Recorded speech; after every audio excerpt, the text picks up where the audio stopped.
dismantling of the Orlando Magic Thursday night, the question was, could the Pelicans carry that energy and momentum into tonight's meeting against the Spurs? Tonight's game an opportunity for the Pels to vault themselves ahead in the race for the play-in tournament.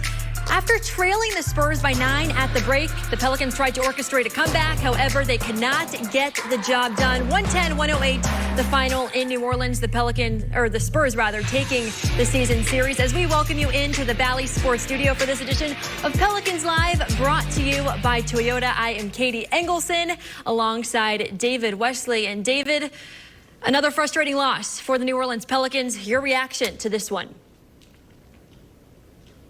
It's frustrating. I'm sure it's frustrating for the fans, but most people would look at the fourth quarter and look at plays they could have made, and certainly it could have come down to just the fourth quarter, but there were too many early mistakes. You have 20 turnovers. If you're lucky to win a game, you're lucky to be close if you have 20 turnovers, and certainly the Spurs had a lot of turnovers, but execution down the stretch again was better for the Spurs than it was the Pelicans. What was it? Why couldn't the Pelicans execute down the stretch? What was the biggest reason? Well, hey, they went to a zone, which I think as well as they played against the zone at times, tonight they couldn't get that rhythm. They couldn't find the soft spot. And I think it surprised them a little bit. You know, the game on the line and a team goes to zone, you don't really expect it. But when your best player plays inside mostly, zone not a bad idea. And then you have Brandon Ingram, and you almost take away some of their pick and roll and their dive in action with the zone. So a difficult way to finish this game. But again, you know, this whole learning how to close and doing the right things, it just hasn't happened for the Pelicans yet, where they consistently can kind of go down and get shots and get stops when they need them. Well, a big reason for the Spurs win, DeMar DeRozan, who provided quite a few difficulties for the Pelicans. He finished with 32 points, 7 boards, and 8 assists. How would you describe the impact that he made, especially in helping the Spurs close this one out? Well, DeRozan flat out knows how to play. He's been there, done that. He's been in big moments. So when you get down to the end of the games, he's not nervous. He's not shying away from what's going on. And Popovich, as good a coach as he is, he knows that's his bread and butter. He put the ball in DeRozan's hands, and DeRozan delivered, whether it be on the pass or the shot. He knows how to make plays, and I think the Spurs did an excellent job of when DeRozan passed it, other Spurs made plays that needed to be made to get this win. You said at halftime that this game could potentially come down to missed free throws and turnovers. Turnovers, an issue, a major issue for the Pelicans. What was the issue there? Well, again, you have to value the ball. A sense of urgency is what this team has to play with, had to play with, will continue to have to play with if they're going to give themselves a chance, but value in the basketball. If you don't value the basketball and you're going to turn the ball over 20 times, and a lot of these turnovers were live ball turnovers, which led straight to layups and dunks on the other end. And when you play against a team like this, you're certainly not going to do yourself any favors. This team has made the mistakes to lose games, and tonight was no different because of the turnovers, because of the missed free throws. And you know, when you shoot right at 50% for a game from the free throw line and you shoot almost 30 free throws, again, you're not helping yourself, you're helping the other team. Continuing on the topic of self-inflicted wounds, and you mentioned the missed free throws, the Pels finishing with 17 of 32 free throws. What can be said of the disparity at the free throw line? What more can you add?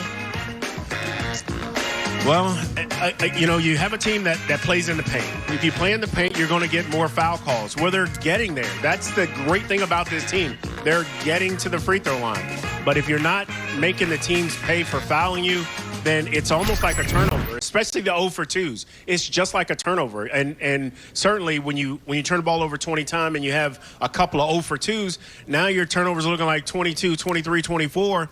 And again, if you're turning the ball over that much, it is going to be tough to beat a team like the Spurs or like any of the teams coming up, the Clippers, Denver. You cannot turn the ball over.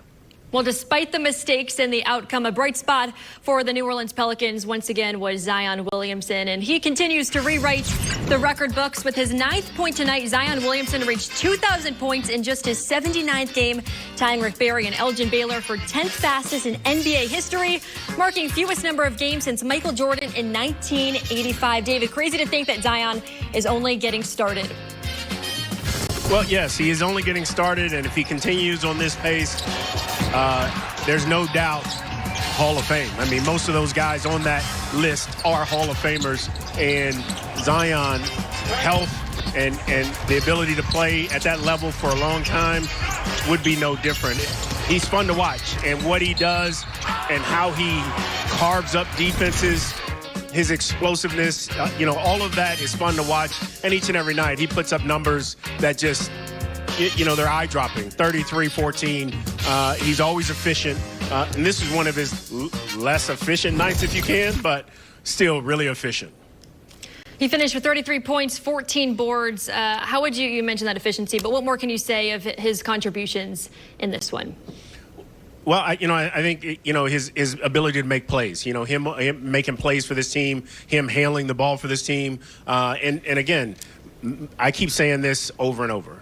Zion and B.I. need to rally this team on the defensive side of the basketball. They have to get this team to a level where when it comes down to crunch time, they know how to get stops. They have that ability so that they can then get out and play offense. Right now, yes, their offense most nights is pretty good. They scored 135 against Orlando.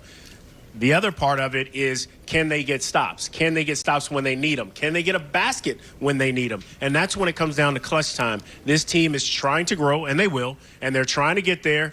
Right now, they're just not at that level that it takes to close games and win close games. But again, this is a young team, and eventually they'll get there, but right now they're not. Well, speaking of impact players, another one, Lonzo Ball. He had a lot of success tonight, especially from beyond the arc. How key is Lonzo's return to form, especially at this point in the season?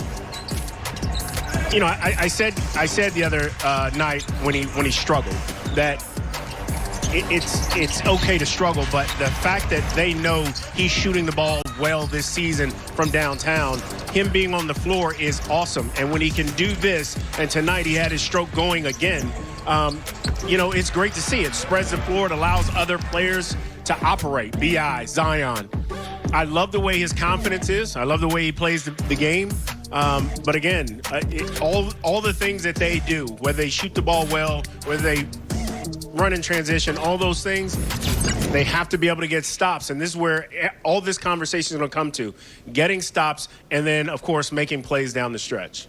Lonzo finishing with 24 points and was 6 of 10 from the three-point line. Well, don't go anywhere. Coming up on Pelicans Live, we will take a look at the Western Conference standings and where the Pelicans sit right now. It's Pelicans Live on Bally Sports, brought to you by Toyota. Pelicans Live on Bally Sports is brought to you by Smoothie King. Rule the day. By Chevron, the Human Energy Company. By Entergy. We